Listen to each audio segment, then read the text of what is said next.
Assalamualaikum warahmatullahi wabarakatuh. Saya Silvi Latifah, NIM 18032144. Kali ini saya akan membacakan materi tentang asidosis alkalosis metabolik yang merupakan materi dari mata kuliah metabolisme zat gizi. Pertama, saya akan menjelaskan tentang asidosis metabolik. Asidosis metabolik merupakan keasaman darah yang berlebihan yang ditandai dengan rendahnya kadar bikarbonat dalam darah. Bila peningkatan keasaman melampaui sistem penyangga pH, dan darah akan benar-benar menjadi asam. Selanjutnya yaitu jenis-jenis asidosis metabolik. Jenis-jenisnya ada 4. Yang pertama, asidosis diabetik. Asidosis diabetik disebabkan oleh produksi badan keton atau asam yang berlebihan. Kedua, asidosis laktat yang disebabkan oleh produksi asam laktat yang berlebihan. Kondisi ini terjadi saat tubuh melakukan metabolisme anaerob atau kadar oksigen rendah. Ketiga yaitu asidosis hiperkloremik, yaitu peningkatan kadar asam dalam tubuh. Pada kondisi ini disebabkan oleh kehilangan natrium bikarbonat atau basa yang berlebihan dalam waktu yang lama. Yang keempat, asidosis tubulus renalis, yang mana kondisi ini terjadi ketika ginjal tidak dapat membuang asam melalui urin sehingga asam terkumpul di dalam darah. Ada 3 kelompok utama penyebab asidosis metabolik. Pertama, jumlah asam dalam tubuh dapat meningkat jika mengonsumsi suatu asam atau suatu bahan yang diubah menjadi asam. Sebagian besar bahan yang menyebabkan asidosis bila dimakan dianggap beracun. Kedua, asidosis metabolik ini terjadi jika ginjal tidak mampu membuang asam dalam jumlah yang semestinya.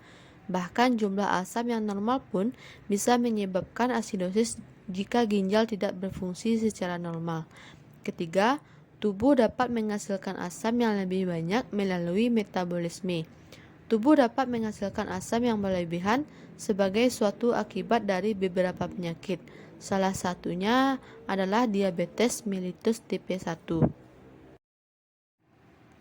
Berikut penyebab dari asidosis metabolik, yaitu antara lain penumpukan racun tubuh, gagal ginjal, asidosis laktat, dan konsumsi obat-obatan atau racun tertentu seperti metanol atau aspirin dalam dosis besar, dengan gejala berupa mual, muntah, napas cepat, dan kelesuan. Selanjutnya itu asidosis metabolik pada tubuh, yang mana pada saat bikarbonat turun maka akan terjadinya penyebab diare, dan sedangkan apabila asam karbonat naik akan terjadi kelaparan, diabetes mellitus, dan gangguan fungsi ginjal, yang mana akan terjadi usaha kompensasi. Terjadinya usaha kompensasi pada ginjal yaitu akan menahan bikarbonat dan mengeluarkan hidrogen, sedangkan pada paru-paru akan meningkatkan pengeluaran CO2 dan dengan cara bernapas cepat dan dalam. Selanjutnya, untuk pencegahan asidosis metabolik yaitu tergantung kepada penyebabnya. Contoh, untuk penderita asidosis diabetik akan dilakukan pemberian insulin dan bersamaan dengan cairan infus untuk menyeimbangkan kadar asam. Dan pencegahan lainnya yaitu dengan menerapkan pola hidup sehat seperti menjaga berat badan yang ideal, itu minum air putih setidaknya 8 gelas sehari, serta menghindari paparan asap rokok dan tidak konsumsi minuman beralkohol. Materi selanjutnya yaitu alkalosis metabolik.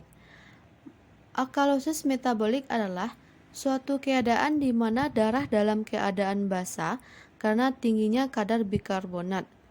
Alkalosis metabolik terjadi jika tubuh kehilangan terlalu banyak asam.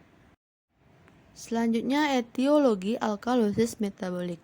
Pertama, alkalosis metabolik terjadi jika tubuh kehilangan terlalu banyak asam.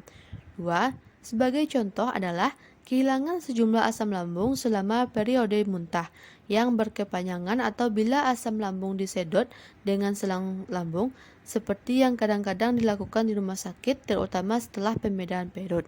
Ketiga, pada kasus yang jarang, alkalosis metabolik terjadi pada seseorang yang mengkonsumsi terlalu banyak basa dari bahan-bahan seperti soda bikarbonat. Keempat itu, selain itu, alkalosis metabolik dapat terjadi bila kehilangan natrium atau kalium dalam jumlah yang banyak mempengaruhi kemampuan ginjal dalam mengendalikan keseimbangan asam basa darah. Penyebab utama alkalosis metabolik: pertama, penggunaan diuretik atau diazid, furosemid, dan asam etakrinat. Dua, kehilangan asam karena muntah atau pengosongan lambung. 3. Kelenjar adrenal yang terlalu aktif atau sindroma Cushing atau akibat penggunaan kortikosteroid. Pada alkalosis metabolik dapat menyebabkan iritabilitas atau mudah tersinggung, kejang otot atau tanpa gejala sama sekali. Dan pada alkalosis metabolik dalam tubuh, hal ini terjadi karena adanya, pertama, kelebihan bikarbonat, kedua, kelebihan inteks, ketiga, muntah yang terus-menerus, dan akan menyebabkan tubuh kehilangan ion H+, dan selanjutnya akan terjadi pernapasan lambat dan dangkal, dan munculnya periode tidak bernapas. Pencegahan alkalosis metabolik yaitu kita bisa menerapkan pola makan yang sehat, terutama makanan yang tinggi kalium guna mencegah kekurangan elektrolit. Sumber nutrisi kalium banyak terdapat dalam buah dan sayuran seperti wortel, bayam, pisang, serta kacang-kacangan. Selanjutnya, pada tabel ini kita dapat melihat perbedaan dari asidosis respiratorik, alkalosis respiratorik, asidosis metabolik, dan alkalosis metabolik. Yang mana pertama, pada asidosis respiratorik, pH-nya kecil dari 7,35 dan PCO2 besar dari 45. Penyebabnya hipoventilasi, edam paru, obstruksi jalan nafas, dan kompensasi HCO3 diserap, H+ dibuang. Dan alkalosis respiratorik pH-nya besar dari 7,45, PCO2-nya kecil dari 35, dan terjadi hiperventilasi mana overdosis aspirin, stroke, dan cemas. Kompensasinya itu H+ diserap dan HCO3 dibuang. Dan pada asidosis metabolik, pH-nya kecil dari 7,35 dan HCO3 kecil dari 26.